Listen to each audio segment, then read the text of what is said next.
the gym. My old stomping grounds. Hank Patterson, fly fishing guide. Riley Smith, tight end. Yeah, I appreciate that. Hey, you wouldn't happen to be the kicker? No, tight end. Again, thank you.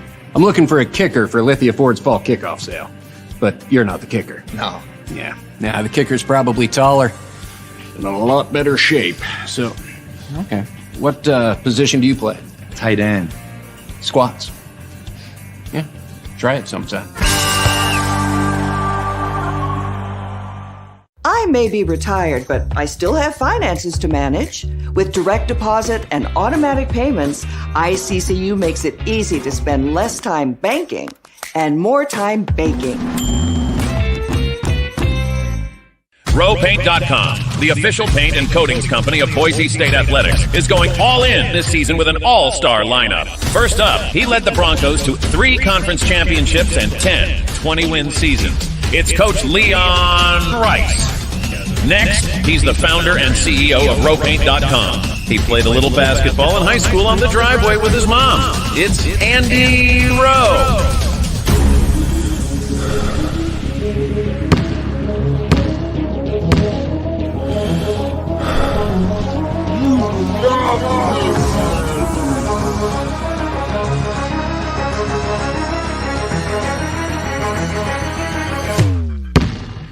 Oh, no. Want to just paint my house? Now that I can do. When I want Boise State to win, I trust Coach Rice to lead the Broncos to victory. And when I want the best painting and garage floor coating, I trust RowPaint.com to get that job done right.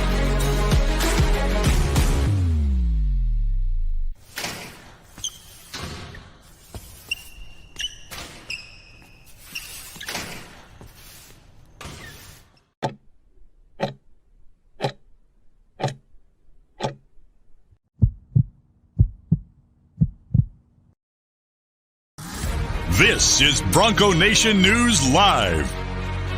The best interviews, the most informed opinions, the latest breaking news, all from the top Boise State insiders. Today's broadcast is coming from the Cutwater Spirits Canned Cocktail Studios. Check out one of their more than 30 flavors of pre-mixed premium cocktails at your local gas station or grocery store. Cutwater Canned Cocktails is perfect for your next game day tailgate party. Now, here's 4-time NSMA Idaho Sports Writer of the Year, BJ Rains, with another edition of Bronco Nation News Live. Hey, how we doing, Boise State fans? Welcome on in. Bronco Nation News Live here at Bronco Nation News, a Tuesday edition, which means we have Jay Tust, sports director at KTVB, joining us. We got plenty to discuss today. Football, we got season opener tonight for the basketball team, so appreciate you guys for jumping on in on a Tuesday edition. Already strong viewership here as we kick this thing off. We are broadcasting from the Cutwater Mobile Studios here in Meridian. Cutwater Spirits, more than 30 flavors of premixed premium cocktails. You can pick one up at your local gas station or grocery store. And Jay Tust, a lot going on in Boise State athletics. Kudos to Gordy Presnell and the women's basketball team. They had a big season opening win last night. The men's basketball team will have their season opener tonight. You were breaking some news on that yesterday. We'll get to that at some point here in a little bit as well. But we got to start football.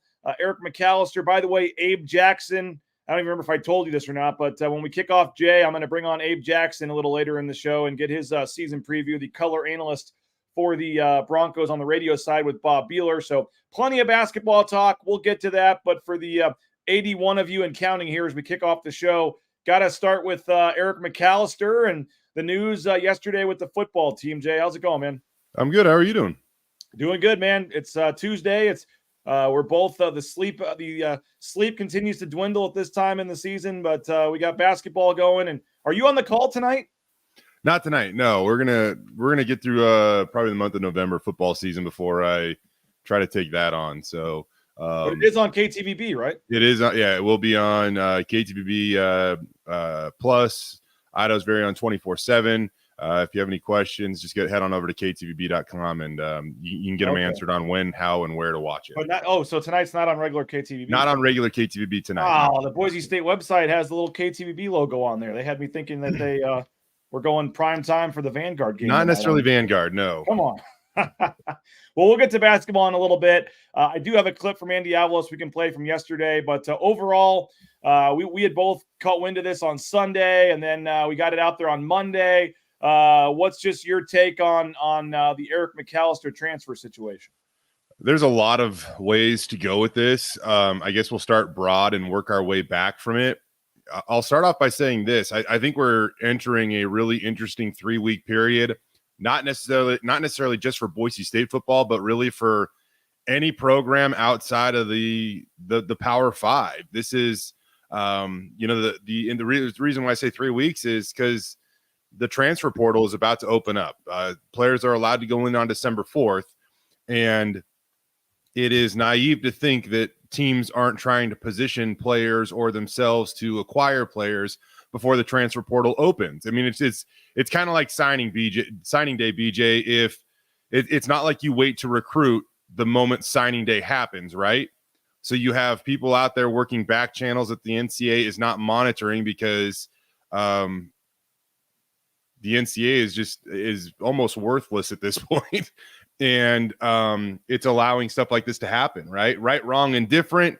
That's a separate argument, but these next 3 weeks are going to be really, really interesting because you're going to have the programs with money start to position themselves so that they're not behind the 8 ball or whatnot when the portal actually does open up on December 4th. And I don't know if you're hearing this, but I just want to get this out there. Like, I'm sure that has a lot to do with it, but I don't think that's 100% the reason that Eric McAlister is transferring from what I've heard. 100%, yes. I'm very on board with that. That was the answer that was a convenient answer for Andy Avalos to use and spin yesterday in his direction.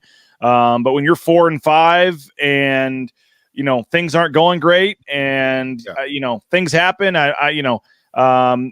again, more may come out on this. We'll see what else happens in the transfer portal. But, when you're 4-5, you're not always happy with your head coach or with the coaching staff or whatever. So I'm not trying to start some controversy or act like I know all this stuff that's going on. But my understanding is there is more to the story in terms of this being 100% another school coming and wooing away Eric McAlister with more money.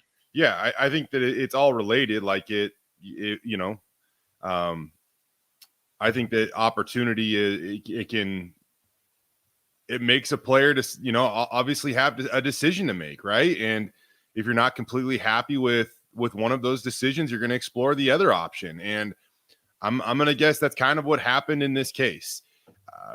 As recently as a week ago, the coaching staff was praising Eric and his development and all these things. So it's not like I don't think like this just necessarily came out of nowhere. In terms of, I don't know. It's a pretty complicated situation, I think. But to say that it was just straight up NIL, why this is happening, I don't think that is the full truth either, BJ. I think that there were, obviously Eric didn't love some things that were going on or not going on or whatever it was. And all of a sudden there probably was an offer there that he saw as being a great opportunity. And, that's the reason why he decided to do this. And it's crazy, man. The moment that this kind of news broke, BJ, there were a lot of former players that aren't even that far removed from playing at Boise State that kind of they messaged me and they were like, why is this happening? How is this happening? Wait, he can do that? Wait, but he has to sit out a year. I'm like, guys, this is a completely different NCAA than even you played in 5 years ago. He is allowed to transfer. He is allowed to take this type of money, and he's allowed to play immediately. There are a lot of these guidelines or rules that were in place when you played, even just a few years ago. Yeah, longer in place. So that is what is creating, quote unquote, this wild, wild west approach to the transfer portal and college football overall right now. If you have money, you're in a great spot. If you don't, it's going to be really, really hard to retain players and win football games. And that's just kind of the reality of the situation that we're in right now. And let's be honest. I mean, if this team was 7-1 or something, I'm not sure this happens at this point. It'd be different. So you think about where the team is at. And again, But I also don't want it. I also don't want it just to be like whittled down to like just the record either. Like I'm right there with you. Like I 100% agree with you that if this team is 7-1 or 7-2 or 8-1 or whatever their record is, I really do think that there's a different feel on all of this right now. But they're 4-5. I don't think that they're having a lot of fun over there right now. And if that's the case, that's what I feel like probably expedites some of these decisions to where instead of happening after the season, all of a sudden they're being considered in season, like Eric McAlister. Yeah, and I've said for a long time, I've been a strong proponent that I think Andy Avalos is coming back next year, but I do think that is one situation that could change things a little, or at least make it a harder decision, Jay, for Jeremiah Dickey. If Eric McAlister is the first of several key players that start to transfer, that may be something you have to look at, because my understanding is based on the coaching staff, what changes are or aren't made, that might impact some other guys' decisions from what I've heard entering the transfer portal. And again, I'm not trying to say the whole team, hates Andy Avalos. No. You've heard Ahmed Hassanin come out. You've heard Marco Notriani, a lot of these guys that have come out and basically been in tears. So there's certainly, folks in that locker room that obviously believe and love Andy Avalos, but I don't know why my camera keeps turning off. I have no idea what's happening with that. Like I said, you're gonna find it every locker room in America, Jay. There's some players that don't like their head coach. A lot of guys just like the position coach better. They deal with them more. It's not a Boise State thing. It is a problem or issue, I guess, all over college football. Every locker room, when there's 105 guys, are going to have guys that don't like their coach. So it may be a small portion. I don't know, but I was led to believe that again, Eric McAlister doing this now, and then what happens with future players could have an impact on. Or what happens with the future, with Andy Avalos could impact other guys' decisions. And, we'll see what happens. But let's be honest, if Eric McAlister is getting 6 figures to go to TCU or somewhere in the Big 12, I mean, what do you think Ashton Genty's already been offered right now? So, I don't know about you, Jay, but I would think, regardless of NIL, I think Taylon Green is likely not coming back, just because why would he want another year of how he's been dealt, and who would blame him? I mean, if yesterday had been Taylon Green saying he's gone, I think 99.9% of people would have said, yep, totally get that, man. He got screwed. He's out of here. But I think the McAlister one surprised people because of how much he was playing, but I think Green, I'm not expecting him back. And let's be honest, I think it would be a major, major upset if Ashton Genty's on this roster next year too. Yeah, I think that's why when we were kind of hearing about this stuff on Sunday night, the way that completely separately, by the way, the way that it was phrased to us was kind of a shocker. And, going through it, we're like, well, Ashton Genty, I mean, again, I'm not trying to assume anybody's future here, but it's like, that wouldn't be shocking. Taylon Green, that wouldn't be shocking. So when we kind of whittled some names down, it really came down to Eric McAlister, because that would be where would that one come from? And that I want to go back to what I said earlier, because in terms of it either coming out of nowhere or not, I guess what I meant to say is a better way of explaining this is I don't think you can question Eric McAlister's character too much over this, because as recently as last week, the coaches were praising his development, how he approaches the game, how he studies the game, and he is able to take all that and translate it onto the field and have tremendous production. And so that would be a better way of phrasing it. It's not like all of a sudden, well, Eric McAlister gives up on his team and he has bad character. I don't think this is, again, a different time in college football. And I don't think that should be what is remembered about Eric McAlister, or even this decision. Does it suck he's leaving midseason? Absolutely. But I think that when you consider everything that's going into it, maybe it makes a little more sense given the current rules, current climate, current structure of college football. I mean, he's not the only one that's doing stuff like this. This is even Spencer Danielson, I think it was yesterday, said it this stuff like this used to be unbelievably rare. But now all of a sudden, if you look across college football, this stuff happens. I mean, look back to last year. Boise State lost their starting quarterback to the transfer portal after 4 games. Wanted to do it before the 5th game so that he could redshirt and still have that year of eligibility. Operating within the framework of the rules, maybe pushing the boundaries of those rules just a little bit, or using them not as they were intended, but still, he's not violating any rules at that point. He's actually just taking advantage of them for his personal benefit, and he's not the only one doing it. I don't know how you can really fault him. The NCAA set it up this way. No, and you know what? again, yeah, he's got a chance to make life-changing money for a 21-year-old kid. And again, the school that I've heard most connected with this is TCU. Yep. Things can change, other schools can get in. Yeah. I actually had a former Boise State coach who's now at a different school, Jay, send me a text yesterday asking what I know about the McAlister situation. Like every Power 5 school, I'm sure, is trying to reach out. Maybe he ends up getting a better deal somewhere else and it changes. But my understanding is that, this decision, I was just told, keep an eye on TCU. Keep an eye on TCU as a spot. And so you're talking about a guy too, and I want to get there in a minute, the NIL situation at Boise State, but you are talking about a guy, Jay, that I don't even know if he had an NIL deal at Boise State. If he did, I apologize to the companies because I haven't seen anything on it. And if it is, it's a t-shirt deal here and there or something small. Eric McAlister was not out there doing a lot of NIL promotion that I saw. So you're talking about a guy that maybe got nothing or maybe $500 or a free meal here and there to maybe getting $200,000 in the Big 12. That's a no-brainer. And so and again, even with Ashton Genty, he's got a couple of small things, a car, whatever. But if you're talking $700,000, $800,000, $900,000, $1 million for Ashton Genty to go play at Florida or Georgia for one season before going to the NFL,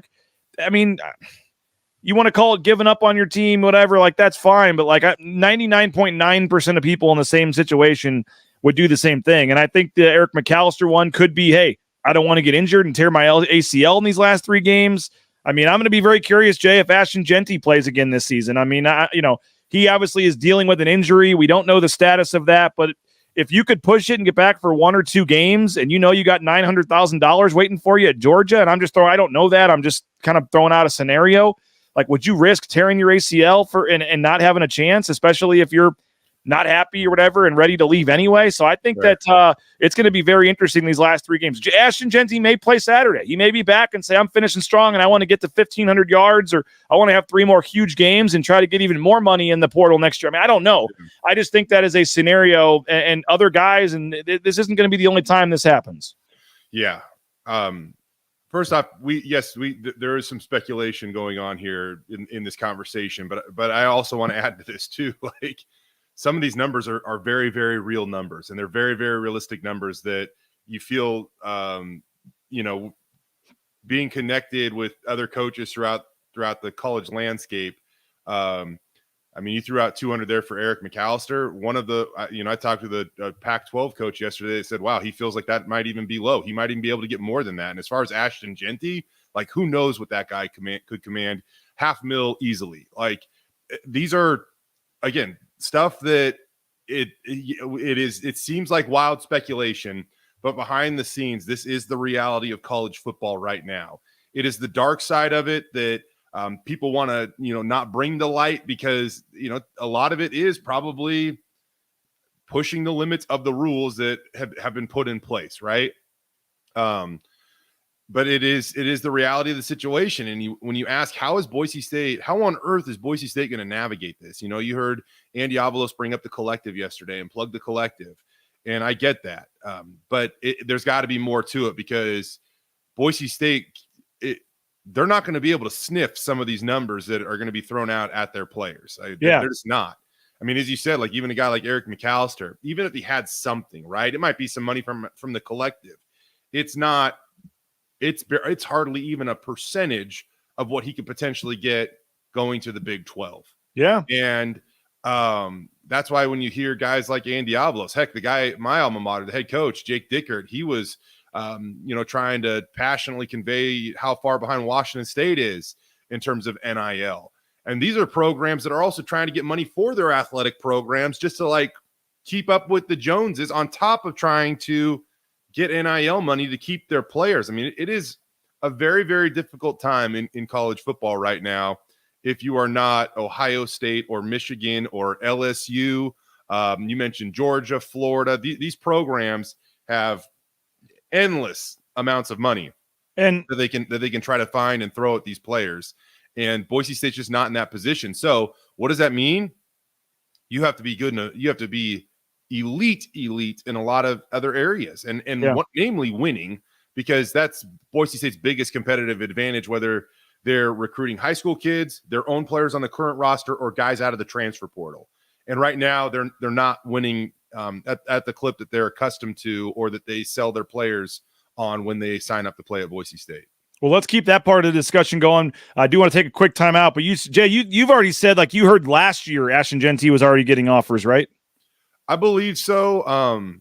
Some of this stuff is a little bit word of mouth, so I don't know how much I totally, go into that, but I step back and I look at the season he's having right now, and it's like, well, that kind of makes sense to me. So yeah. it wouldn't surprise me if somebody saw his potential last year, an SEC school or whatever, and was like, let's make a run at him.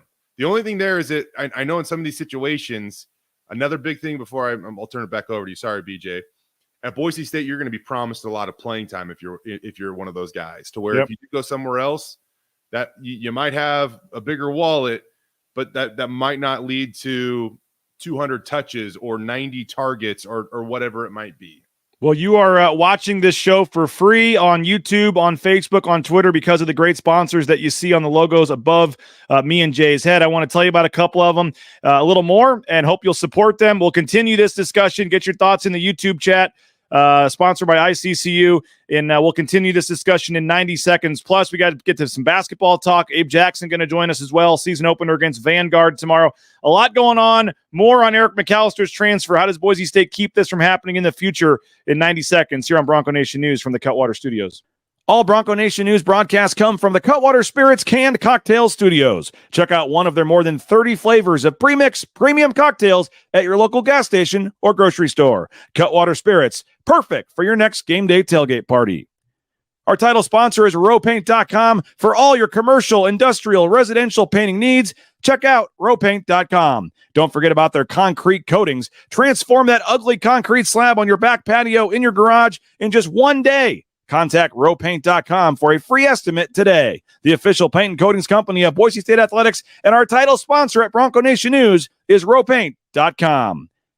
Idaho Central Credit Union's been helping members achieve financial success for more than 80 years. There's an ICCU branch on almost every corner, but the closest is in your pocket with free eBranch mobile and online banking. See why more than 500,000 members love ICCU, and join 1 in 4 Idahoans by making the switch today at ICCU.com.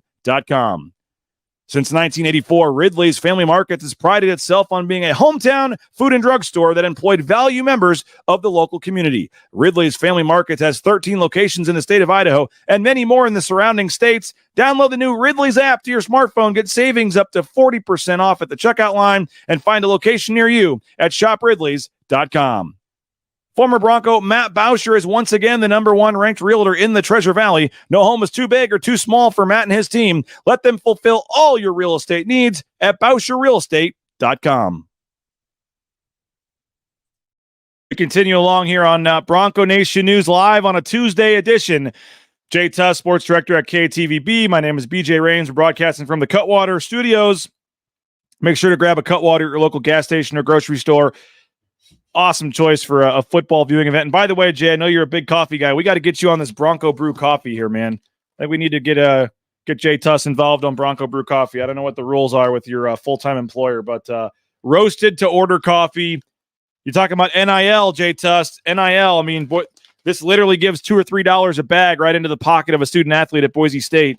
And you can choose your athlete online. BroncoBrew.coffee is the website. And you go on there, and they're trying to do a QB1 fund. It is 700. They need 700 people to make the switch to Bronco Brew Coffee. And if you do that, the math adds up. They'll have $98,000 over the course of a year that they can give to an athlete at Boise State to try to help entice them to stay. So there are local companies trying to do this, Jay, like Bronco Brew Coffee, but it's going to take a lot more for them to figure out a way because, like I said, Eric McAlister was having one of the best years as a wide receiver that Boise was on pace, at least, that Boise State's had in a long time, and we're not even sure if he had a single NIL deal. I mean, that's pretty crazy.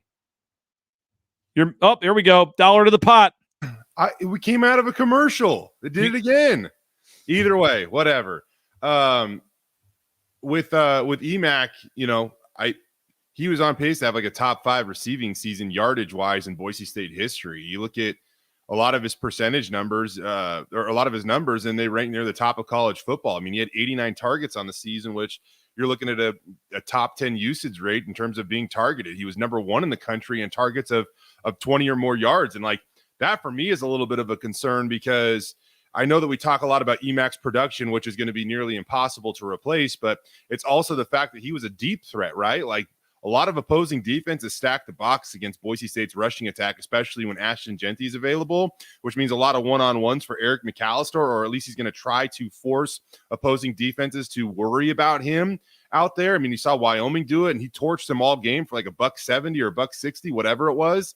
And having that presence out there to try to take, the top off of a defense, or try to just take another defender out of the box so Boise State can rush the ball a little bit easier, that's going to be a little bit of a concern. I am very optimistic about Austin Bolt now. I mean, I've been a little, I guess, quiet, I could say, or quieter than most about where's Austin Bolt.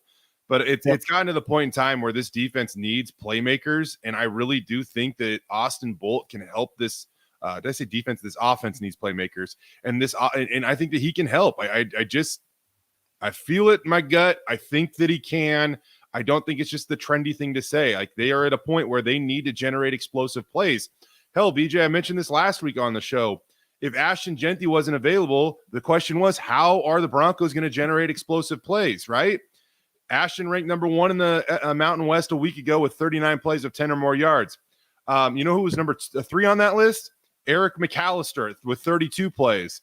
You'd have to go all the way down to, tied for 32 on the list to find another guy from Boise State, and that was Taylon Green, who had 12 plays non-throwing of 10 or more yards. And so now you're looking at all your explosiveness on offense is disappearing.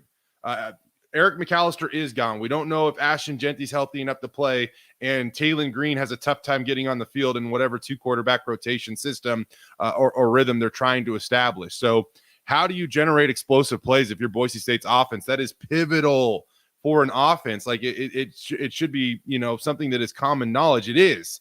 But they're going to have to find guys that are going to help them generate explosive plays right now. No, I was not. I mean, I had heard this was happening and that there was already maybe something in the works in terms of the next school, Jay, but I was expecting Andy Avalos to pretty much blow off the topic. Most guys that have left the program, he has still never commented about Hank Bachmeier leaving. Like, we tried to ask him about it, and he's like, I talk about guys that are here. I'm not, which is crazy at the time. You lose your 4-year senior starting quarterback 4 games into the season, and he just says, I'm not going to talk about it. I'm talking about who's here. So if that were the case, I was pretty sure, like, he ain't talking about, Eric McAlister. He's going to just say, I'm talking about who's here. The first couple of questions were kind of beating around the bush about it, and I finally was like, I'll take the bullet. Like, is there anything you can say about Eric McAlister transferring? And you could tell he kind of wanted to at least bring up the NIL stuff. As you and I both said earlier in the show, I think that's a large part of it. I don't think that's the only reason Eric McAlister is transferring. But I do want to play one short, 45-second bite from Andy talking about, when I asked the question, and Eric McAlister, thoughts on him transferring. Let's just play a short bite here and then discuss. Obviously it's a part of college football right now as they go in the transfer portal. There's teams that are enticing people to do such things like that. It's the nature of the beast right now. Is it right? It's not right, but to each his own. And they're going to make, as we said when we left the locker room after our last game, is that, those that we're going to be all in and we're going to move forward and we're going to work together, and it's going to provide opportunities, and guys are going to thrive down the stretch here as we go. But it's, again, it's the nature of the beast when you got guys who, are approaching 1,000 yards over the course of the season and, walk out, because of other opportunities. I'm going to pause it real quick right there, Jay. I got one more bite I want to play. It was a question from Johnny, but walking out, he used the word walk out, and then he used for other opportunities. And also in the statement that he said that you and I got, right when it was reported and broken that he was transferring, he said shows that he didn't want to compete, which me and Johnny talked a little bit about yesterday. I know Mike Sanford brought that comment up that was kind of stood out to him. The wording, walking out, choosing not to compete, other opportunities. What do you decipher from that before we play the other part of the clip here? I don't know any other way that I guess he would interpret it. I mean, what else is he going to say? I don't. He's got to worry about his program, and I get that. I don't know what other way he's going to phrase that or present that. I think it may be in his mind that that is truly what happened. I mean, his program is the one that is being attacked by more lucrative programs right now, and that just kind of is what it is.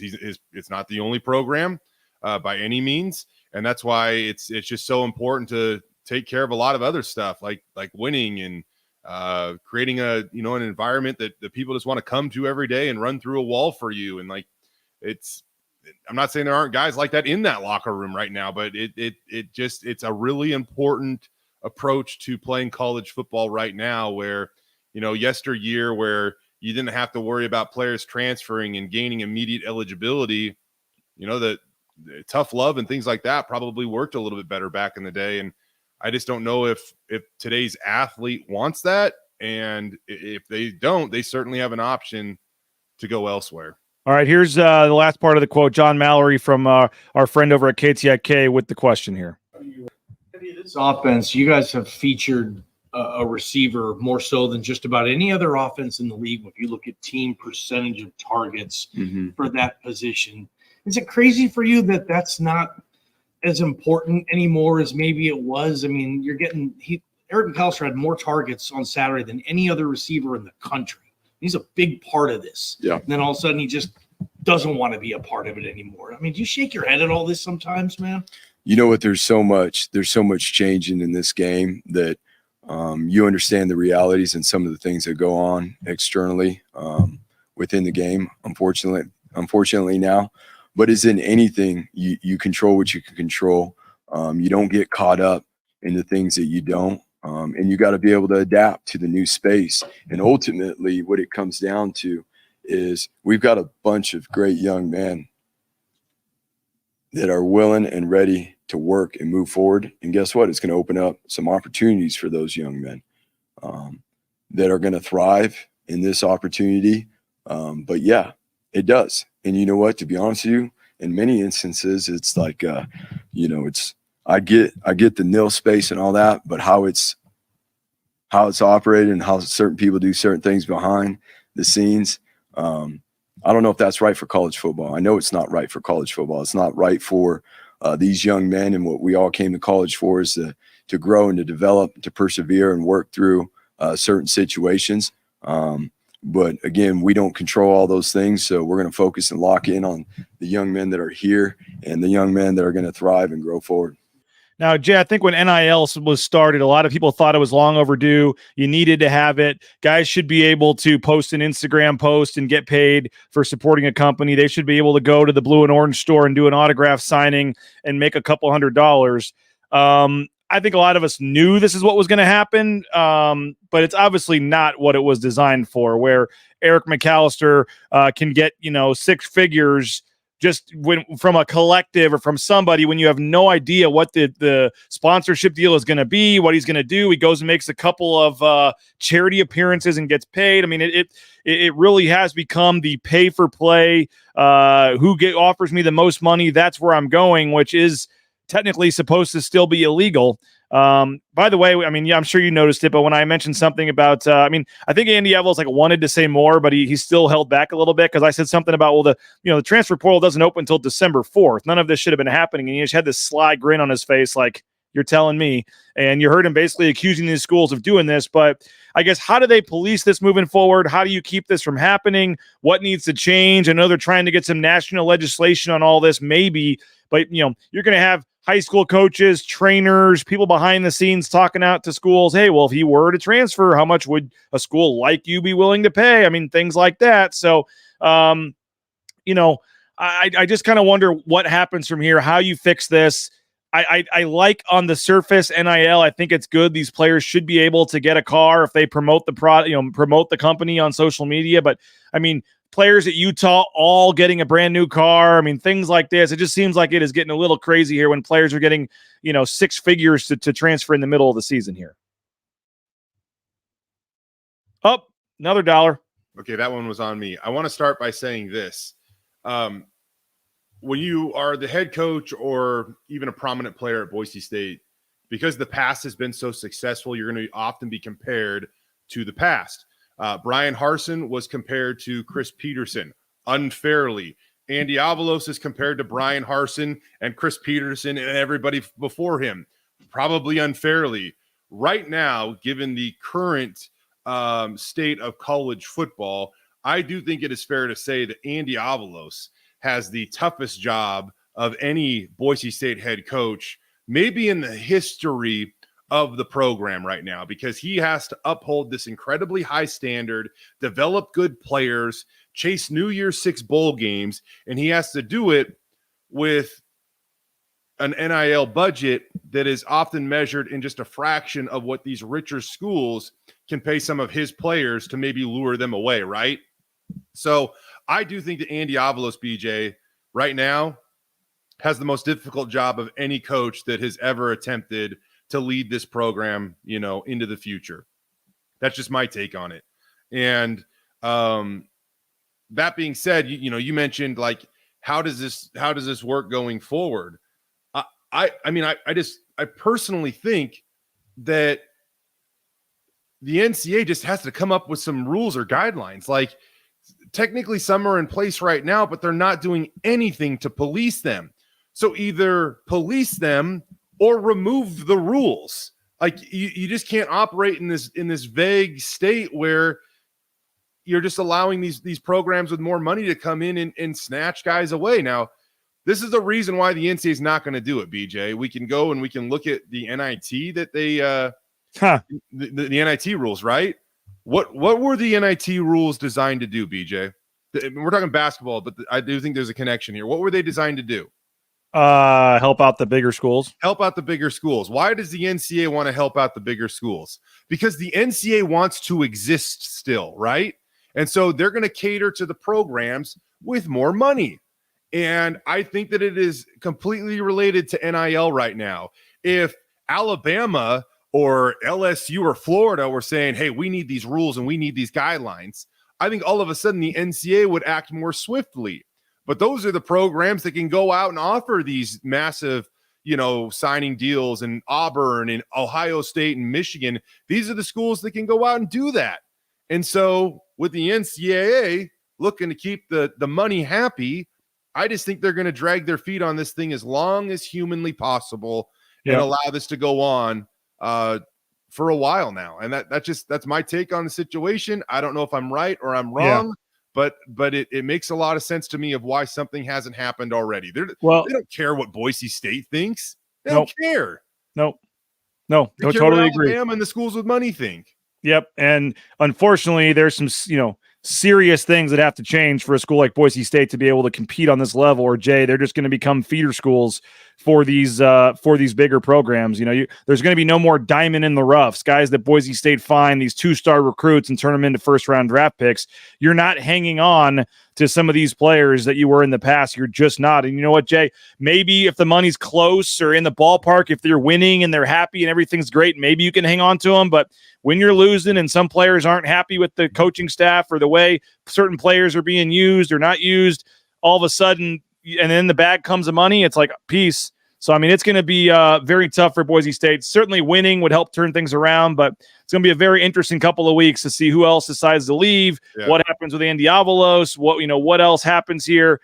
But it's a kind of crossroads for the program is too strong, but it's certainly a time where they're going to have to figure out something, or Boise State is really going to be left behind, really fall even further behind some of these major schools on here. Perry said, are we going to talk basketball? We have a couple minutes left. We will talk basketball. Can I overlap the two real quick? Yes. One thing, one more football note. People are like, hey, maybe, good luck getting 19 targets somewhere else, Eric McAlister. Maybe Eric McAlister doesn't want 19 targets. And what I mean by that is he ranks 10th in the country in targets this year. But amongst receivers with at least 50 targets, he's 152 in completion percentage. Like, they just throw the ball at him oftentimes, and it's not super efficient. Maybe he would love to be used in a more efficient way. That's just me speculating. But as it comes to football and basketball, a guy that, hey, I think we can really tip our cap to him right now. A guy that has done well in the transfer portal era and the NIL era is the head coach of the Boise State men's basketball team. I think you and I both know, BJ, that there are times where Boise State cannot come up with the NIL money that some of the other programs are offering certain transfers. I feel okay saying that, right? I think that's fair to say. I think it's fair to say. On top of that, This is a guy that has found a way to keep Tyson Degenhart in a Boise State uniform. You don't think there are programs out there? I mean, whether anybody wants to admit it or not, you don't think there's programs out there that are trying to get Tyson Degenhart for a boatload of cash? I just think that whether it's player treatment, the way he uses his players, I don't know what it is, BJ, but they're in similar situations. And during the NIL and the transfer portal era, Leon Rice has done a good job coming out on the right side of this thing way more often than not. And you could say, I think it's fair to say he's been better in the NIL area, in the NIL and transfer portal area than he was before it. And he was really good before it. Yeah. Yeah, no doubt about it. And you look at a guy like Tyson Degenhart, who, signed the most lucrative, his deal with ICCU at the time was the most lucrative for any Boise State athlete in terms of total value. One specific deal. Yeah. You're right. Yeah, one specific deal with ICCU was the highest single deal that any Boise State athlete had signed. And that's crazy. I mean, no disrespect to the basketball team, but the quarterback or the running back at Boise State should be signing the highest paid deal at Boise State. Which quarterback? I'm kidding. CJ Tiller. I'm kidding. Colt Fulton. Is the quarterback on the roster for next year, the starting quarterback in the first game? I don't know, man. Basketball. I don't Let's know. talk basketball. I only got you for a couple more minutes here. Abe Jackson is going to join us in about 5 minutes, and we're going to talk Boise State hoops season opener tonight. Jay, Vanguard tonight. You did have one Mountain West team lose last night, by the way. Air Force fell to Portland State, but you had big wins for Utah State, New Mexico, Colorado State, Fresno State, and San Diego State. San Diego State was actually only up 2 at the half on Cal State Fullerton. I watched that game on Fox Sports 1 last night. San Diego State with a big second half rolls, and then Colorado State was actually down 8 to Louisiana Tech in the second half, but rallied and won that game. San Francisco is going to be a much tougher game on Sunday. They scored 129 points, I think it was, in their first game last night. Tonight, Vanguard, a non-D1 game, but it's a regular season game that counts, and it sounds like they're probably going to get a lot of experience for, the Cam Martin, Omar Stanleys of the world, because you had some news yesterday on Tyson Degenhart. Yeah, Tyson is dealing with a facial injury. Took an elbow to the nose in practice. This actually happened a few days ago, BJ. But yeah, took an elbow to the nose in practice. So he's dealing with a little bit of a broken nose at the moment. I think the big news is whether Tyson plays tonight. Also, if he does play, like how cool of a mask can they come up with to protect the moneymaker, if you will, for Tyson Degenhart. So I don't think it's anything that anybody's got to like really worry about too much. Like this is as you mentioned, it's Vanguard. This is a game that counts. Like we need to reiterate, this is not an exhibition, folks. This is an actual game that's going to count on Boise State's record. So it is an important game, but you also like to think that they get through it without Tyson Degenhart if they want to save him, make sure he's good to go for, a more difficult opponent this Sunday. Can Tyson put a company logo on it? Can he get an NIL deal on the mask? ICCU better be hitting that up. I don't know. James just said it's an ICCU man. Yeah, I don't think so, because you would see that with the boy. Once you can't have it in conjunction with the, maybe a Lithia Ford type thing or something. That's a BSU sponsor. Exactly. Also, that's what I was going to say. Row painting or somebody like that. It would have to be a very small group that they would potentially have to pick from. But can they have logos on their uniforms? Not yet. I'm sure that's coming at some point. So but I'm gonna guess the answer to that is no. So if Tyson Degenhart, and I'm guessing he doesn't play, no need against Vanguard, that would be a kind of a blessing, I think, for Leon, because I think you could probably start Cam Martin and Omar Stanley, get them both a lot of action working together. I did 5 kind of early season storylines. If folks want to read it at BroncoNationNews.com. One was kind of who starts at center, Cam Martin or Omar Stanley, and how are those two guys used. And then another one was point guard. Who starts tonight, Jace Whiting or Roddy Anderson? My prediction, Jay, is by the end of the season, maybe even by 3 weeks from now, Roddy Anderson is starting. But I have a weird feeling Jace Whiting, the incumbent, gets the start tonight in the opener. Yeah, this is. I think they need it. This is no shot at Jace, man. Jace is going to play a massive role on this team. And that's where you have to get the buy-in of a guy like him that doesn't necessarily have to be a starter, right? Like you need that buy-in to where you feel like a starter. You might get starter minutes, but you don't actually start a game. And that's going to be important, I think, especially on this roster, BJ, because as you just mentioned right there, like you have two legit position battles, right? And you're starting five. And I don't know the last time, like it was more like forced or concocted, it felt like. But yeah, right now there are two legit that could go either way. And that means you have 7 extremely good dudes to play. And I think it goes beyond that. I think you're into 8, 9, almost even 10 at times this year. But if they're fully healthy, they're going to be able to go 8, 9 deep and feel really, really confident about who they're putting on the court. And they're going to go 8, 9 deep with like athletic dudes. I mean, you're looking at what's Kobe Young? Like, is he like an 8, 9 guy right now? Probably. And you could probably argue he's one of, if not the most athletic dude on the team. Yeah. I think Kobe Young's no higher than 10th. Because if you've got Andrew Meadow and RJ Keene, I think are both in the mix, and then you have one of Stanley or Martin that doesn't start, and one of Whiting or Anderson that doesn't start. So I think that's your 9 that are going to see the majority of the action. I am expecting, and probably be announced tonight, but I'm expecting that Chris Lockett will redshirt this year. He was which again was the Gatorade Player of the Year in the state of Louisiana, and they don't have minutes for him this year, so he's probably going to redshirt. Yeah, and that's what. Now it with Leon and how he's kind of been able to navigate this is he does add like this immediate impact talent with, multiple years out of the transfer portal. And he somehow goes and he finds like a couple of these high school guys that are going to be the kind of like that next wave that he's eventually going to complement with guys out of the transfer portal. And Lockett's a pretty good example of that right now. He's got some work to do to make sure that Lockett believes that he's a guy of the future this year. And if he can get him across, this red shirt line and to next season, then obviously he's going to play a prominent role on this team. But I just still think the way that Leon has navigated this era, I would go talk to him. I'd pick his brain, find out what he's doing, how he's doing it, and I would try to replicate that because I think he deserves a lot of praise for what he's been able to do in a pretty rocky era. Like he's got the same cliches, BJ. So what? Now what? We got to adapt. I can't remember exactly what he says about that one, but he's got them too. But his are effective. His are working. They have meaning. No doubt. Well, should be fun tonight. Vanguard in the season opener, 7:00. I think it's a great opportunity to come out and just kind of get a good feel for the team. They shouldn't have a ton of trouble in this. I don't know what is going on with this stupid microphone here.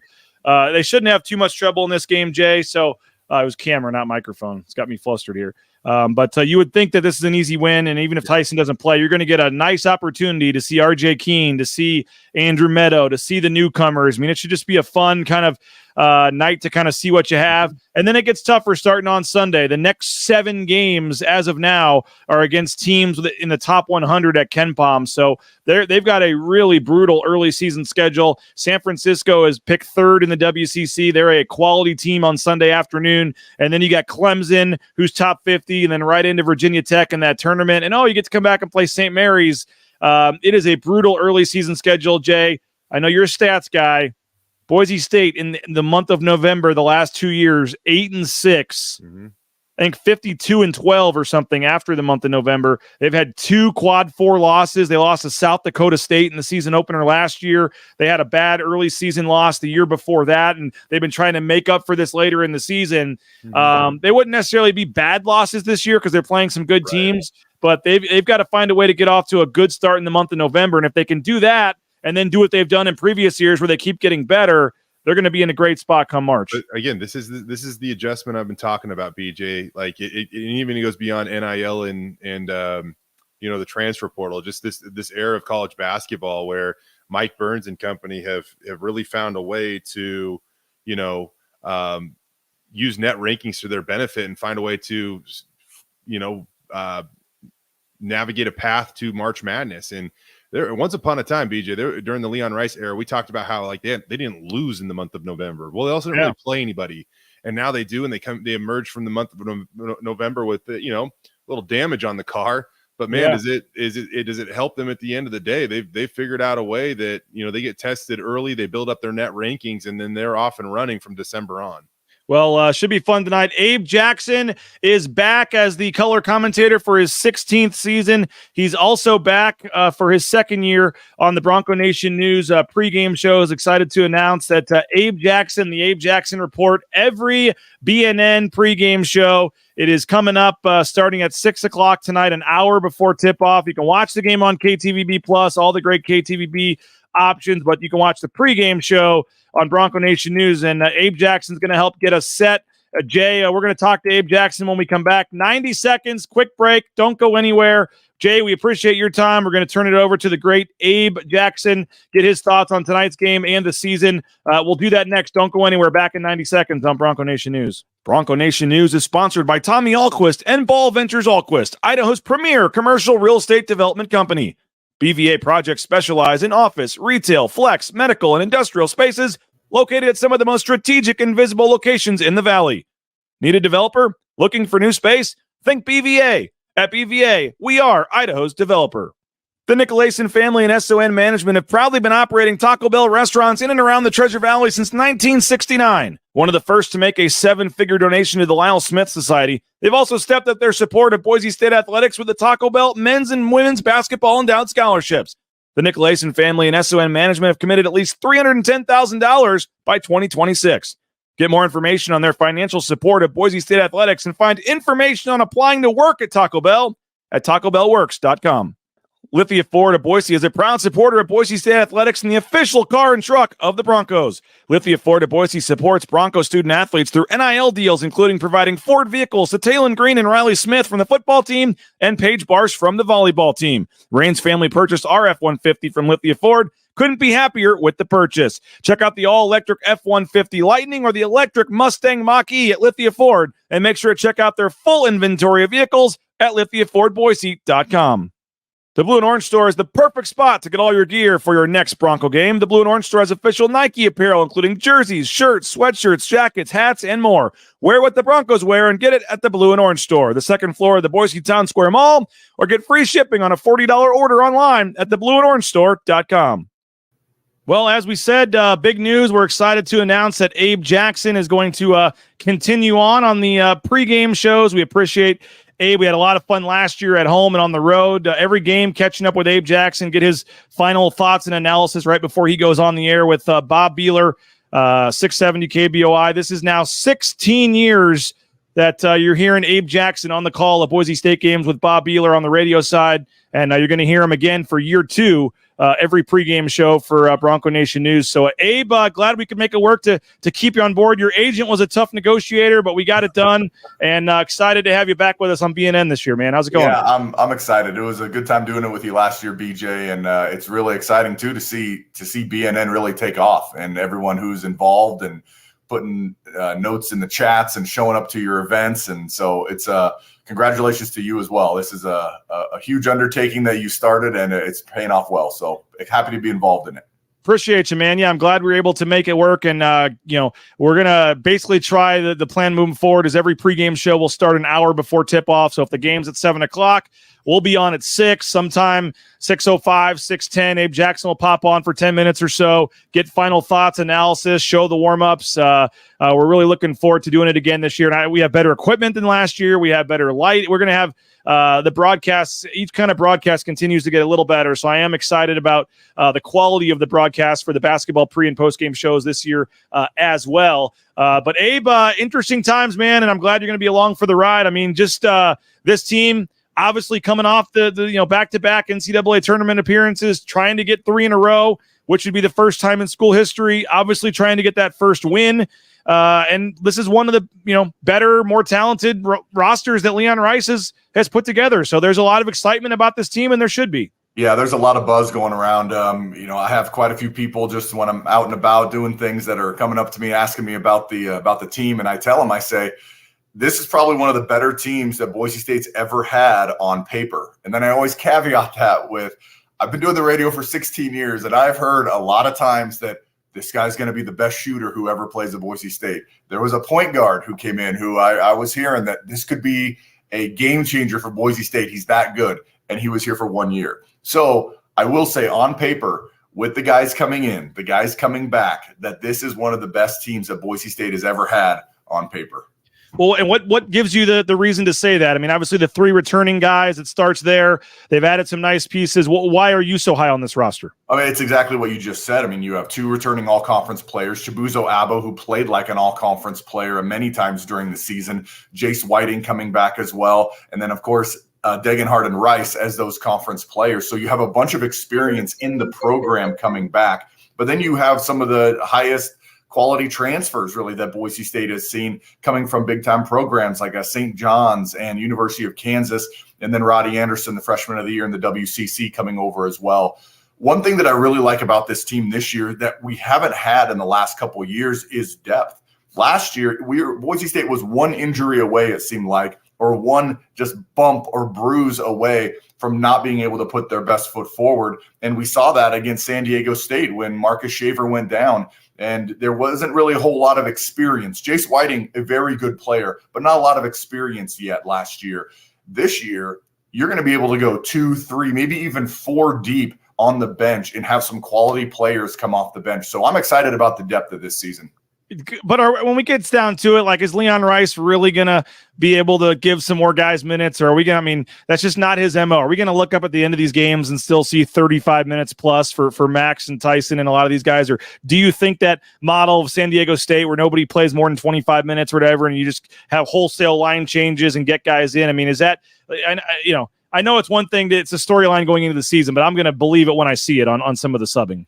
Yeah, I'm there with you. Coach Rice has always been one to ride the hot hand, though. And so I don't know if you'll see an average of over 35 minutes a game for Rice and Degenhardt like you did last year. But you could see some games where they are way up there because he does. Whoever's in the game, if there's a run going, Coach Rice is just stuck with that no matter who is in.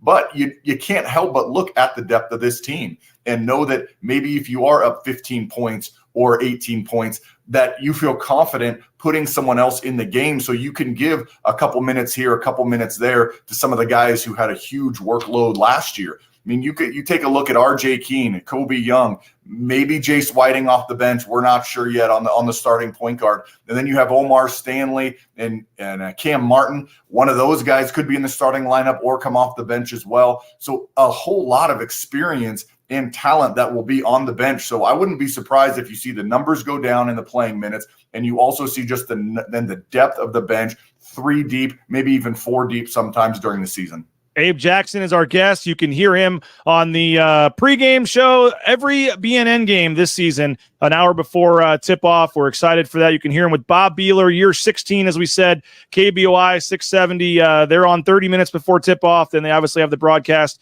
throughout the season. You'll be hearing Abe at home, on the road, everywhere. Him and Bob do a tremendous job on the call, and looking forward to that. Looking forward, as we said, that we were able to make it work where Abe's traveling, I'm traveling, and we can make this thing happen on the road. At home, it's going to be a lot of insight because Abe's watching shoot-arounds and talking to coaches, and has as good of insight as anybody as a former player as well. So it's going to be awesome. And Abe, you mentioned Jace Whiting. I think that point guard battle is one of the early storylines in the season. Everybody just thought Roddy Anderson, going to come over, put up double-digit scoring as a freshman last year, transfers in. A lot of people just expected him to take it and run with it, and he very well may. But I was up there in Canada with the team, and I thought Jace Whiting looked much improved from last season. There were games last season like San Diego State comes to mind on the road where he couldn't get the ball across half court. And I feel Jace Whiting has made, significant strides, and I don't think he's going to go down easy.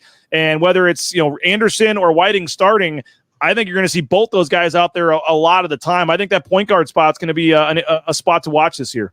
I agree. And you pointed it out correctly with the struggles Jace Whiting had at San Diego State last year. But I'll bet if you asked him, you could say that was probably one of the best learning experiences that he had at the Division I level, a high quality team that he was playing against. And he was the starting point guard for Boise State, and he struggled. But one thing that we did see from Jace Whiting last year was that he has tenacity, he has toughness, and he understands the program as well, and he understands where the ball needs to go offensively and where he needs to go defensively. So I think you have a couple different things with Roddy Anderson and Jace Whiting, and you have someone that's been in the program and who is a grinder like Jace Whiting, and then you have Roddy Anderson who can just really light it up if he needs to offensively.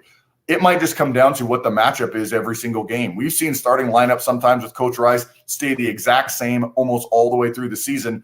kind of like last year. And we've seen times where Coach Rice has gone to 6, 7 different lineups in the first 10 or 11 games. So I think that could be the situation this year where you just take a look across the court and say, okay, here's who we're playing.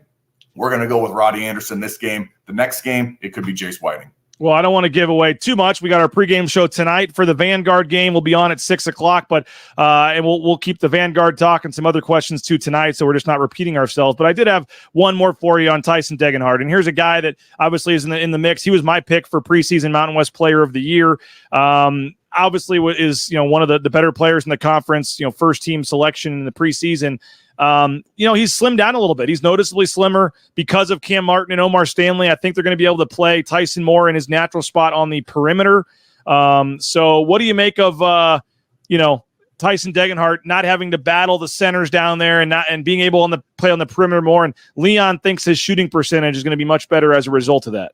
As someone who started their freshman year as 6'7", about 210 as the center for Boise State and then moved to the outside, I think he's going to be looking forward to this move because it is a battle inside. And it was really hard last year because you're asking Tyson to do something so physical inside and then maybe 30 seconds later do something so finesse like knock down a three-pointer. And so having to be on the outside and roam around more than just banging inside, I think it's going to be a great fit for Tyson. He mentioned last year in some of the interviews after the season that what he wanted to work on this year was his ability to score in different ways, put the ball on the deck. And I think with losing some weight and probably getting faster, and I'll bet his ball handling is better as well, you're going to see him a much more versatile scorer than he was last year, where it was a lot of just spot-up threes or back-to-the-basket moves. All right, looking forward to it. Again, Abe Jackson, one of the premier all-time great players in Boise State history, especially from a shooting perspective as well. In year 16, him and Bob Beeler, you can hear them on the call, 6:30 tonight with the pregame show on KBY as they get ready for the Vanguard game. And then things get tougher here pretty soon, Abe. This early season schedule, man, it's going to be they got to be good right out of the gate. Man, it is a brutal schedule. You take a look at who's on it. San Francisco's no slouch. Of course, St. Mary's isn't. And then you go on the road to Clemson. You open with Virginia Tech. There's a couple other Big Ten teams, SEC teams in that tournament that's in Florida. So depending on the wins and losses, Boise State could see a lot of top 25 teams at the beginning of the season. And then you can never underestimate what the Mountain West does, especially with San Diego State last year. You got teams with a lot of returning scores. New Mexico's going to be tough. San Diego State, I think Nevada's going to have a pretty good roster. And of course, Boise State, I believe, is loaded this year as well. So it could be an exciting season. And Coach Rice does a nice job of loading that schedule with neutral site games to hopefully get some of those wins to help them propel to maybe a third NCAA berth.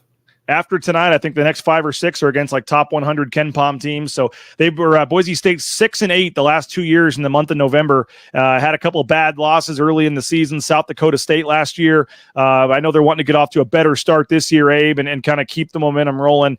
Should be fun. Again, we'll be hearing you and Bob 6:30 with the pregame, 7 o'clock with the broadcast tonight against Vanguard in the season opener. But first, you'll join us around 6 o'clock on the pregame show. So looking forward to that, Abe. We'll see you tonight at Extra Mile Arena, and appreciate your time, man. Sounds great. We'll talk to you tonight, BJ. Again, Abe Jackson, pregame report.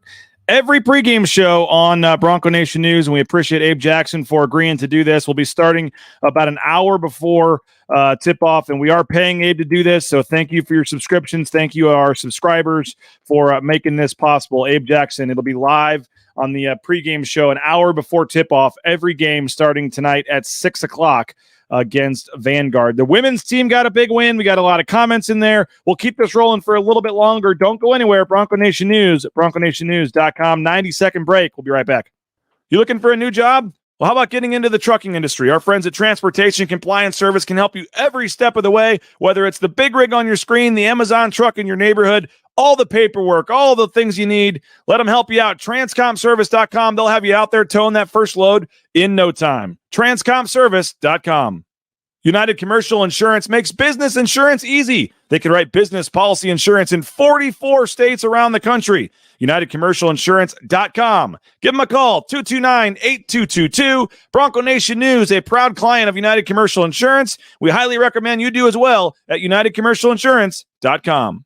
The Raines family is happy to have made the switch to Boise Dentistry Co. Highly recommend you do as well. Dr. Miner and his staff, full family dentistry for the whole family. They make it an enjoyable experience to go to the dentist, and we highly recommend you check them out. 5 locations in the Treasure Valley. You may think you're happy with your dentist. You'll be even happier if you make the switch to Dr. Minert and Company. Check them out online, BoiseDentistryCo.com.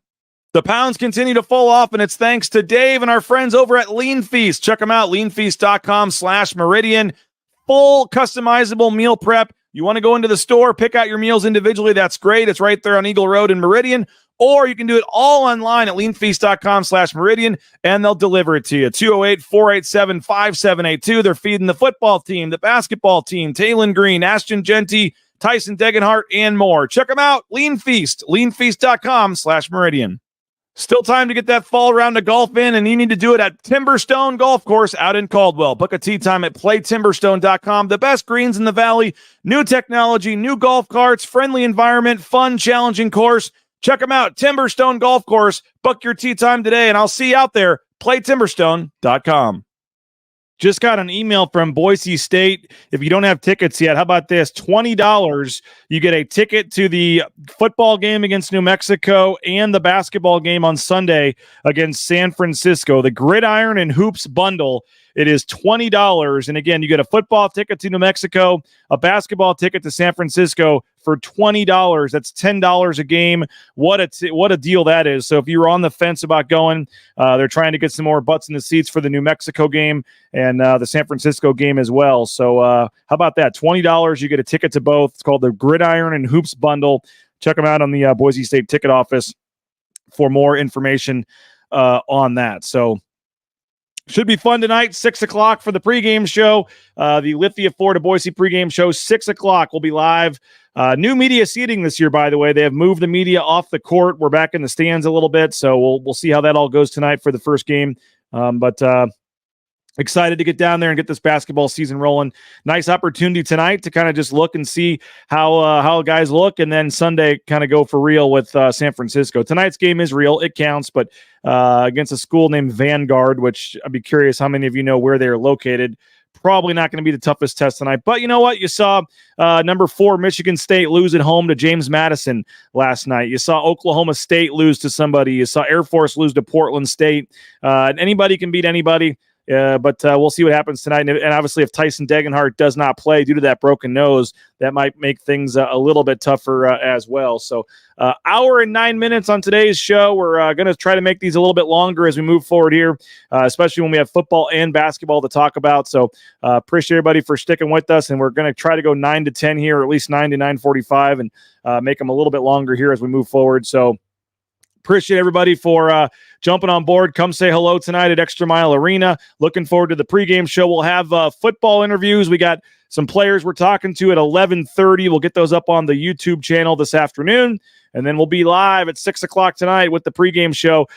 Make sure your YouTube app is working on your smart TV. All you got to do is go on your big screen TV, your TV in your house. You don't have to watch. Somebody said something about, I can't get YouTube on my phone. Like, you don't have to watch us on your phone. You can watch us on your TV on the YouTube app. So just have the YouTube app on your Roku or your smart TV, and then you go to Bronco Nation News, and you can watch us on your TV just like we were on ESPN or some other channel. It's that easy to watch us. And so then you can still use your phone to scroll social media or do whatever you want to do. So make plans. 6 o'clock for the pregame show, and then the postgame show. We'll be back. You'll hear from Leon Rice and some players and others after the game, after Boise State Vanguard in the season opener. So appreciate everybody for hanging out. And today, hope you'll subscribe. $50 for a 1-year subscription. Big announcement on the pregame show as well about our next promo in terms of being a subscriber. So that'll come on the pregame show tonight at 6 o'clock. A big announcement about a promo we're doing, a contest we're doing for subscribers. So make sure you are ready for that. And we're excited for that tonight on the pregame show. So 6 o'clock pregame. Postgame show is usually about a half an hour after the game. We'll get Coach Rice's comments, and we'll get all of the reaction highlights, things like that. Jaden Finch will be getting us some highlights courtside. So Excited for tonight. Should be fun, and we'll have you covered again. BroncoNationNews.com. $50 for a 1-year subscription. BNN 50 deal. You heard about Eric McAlister transferring first. If you were a paid subscriber of Bronco Nation News, you got the email before anybody else saw it, before any other outlets reported it, the breaking news email. And there were a couple of you that recently subscribed that the email list hadn't been updated. So I sincerely apologize to a couple of you that are new, and the email list wasn't updated. It has been updated now. But breaking news first to BNN paid subscribers. You guys heard about Eric McAlister before anybody else, and it'll continue to be that way. Hank Bachmeyer, you go down the line, Bronco Nation News has reported the news first. So appreciate all of you guys for subscribing. YouTube, Facebook, Twitter. We'd love to have you subscribe on all those. And then again, $50 for a 1-year subscription using the promo code BNN50 deal. You can read my 5 early season storylines for the men's basketball team. You can read my story on Andy Avalos talking about the NIL transfer portal era. We had 4 stories posted to the site yesterday. We also had the women's basketball team, and I almost forgot this. Let's hear from Gordy Presnell. Big win yesterday. The women's basketball team taking down College of Idaho in about a 40-point win at Extra Mile Arena in their season opener. Let's hear Gordy Presnell, the women's coach, before the show ends. Excited that everyone got to play and got off to a 1-0 start. It was hard to get any rhythm. There was a lot of turnovers and travels and that sort of thing. So you're always in a dead ball situation, and so you're always playing half court. So it would have been more fun for us, I think, if we could have gone up down the floor a little bit and maybe got people in rhythm shooting. But we only ran one thing because of video all week for our opponents next week. So we only ran one play the whole time and one out of bounds play. So that part was hard when you're in a half court. Almost every situation ran the same play over and over and over. But our kids persevered, and it was a good win for us. Nice win for Gordy Presnell and the women's basketball team. Again, they took down the College of Idaho, and they had 3 players in double figures. It was a 77-35 win. You had Danny Bays with 10 points, 3 rebounds, and a pair of assists. Let's see, you had some other star players play as well. 3 players in double figures. Alyssa Christensen, the newcomer, the only newcomer, transfer from College of Southern Idaho, had 10 points, 4 rebounds. So hats off to the women's basketball team on their season opening win last night. The men will take center stage tonight for their season opener. And a lot Rudy says he found out about Michael Jackson dying on BNN. We know that's not the case, but you do find out a lot of your news. And Tequila Gus, I would love to break some good news if I have it.